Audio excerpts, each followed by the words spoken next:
নম্বর তাকওয়া কাকে বলে, 2 নম্বর তাকওয়ার ব্যাপারে মৌলিক কিছু কথা বলবো, 3 নম্বর তাকওয়ার ফলাফল।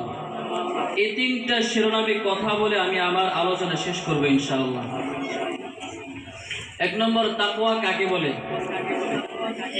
হযরত আলী রাদিয়াল্লাহু তাআলা তিনি বলেন, وعن علي بن أبي طالب رضي الله تعالى عنه قال التقوى الخوف من الجليل والعمل بالتنزيل والقناعة بالقليل والاستعداد ليوم الرحيم।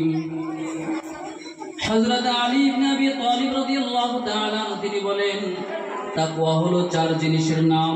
কয় জিনিসের নাম? কয় জিনিসের নাম? আঙ্গুল দিয়ে দেখেন, তাকওয়া কয় জিনিসের নাম?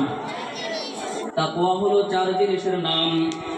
1 নম্বর আল খাউফু মিনাল জালিল, 1 নম্বর আল্লাহ তাআলাকে ভয় করা। 2 নম্বর ওয়াল আমালু বিতানজিল, কুরআনুল কারীম অনুযায়ী আমল করা। 3 নম্বর ওয়াল কানাআতু বিল কলিল, অল্পের উপরে সন্তুষ্ট থাকা। 4 নম্বর ওয়াল ইস্তিআদাদু লিয়াউমির রহিম, আখিরাতের জন্য, পরকালের জন্য প্রস্তুতি গ্রহণ করা।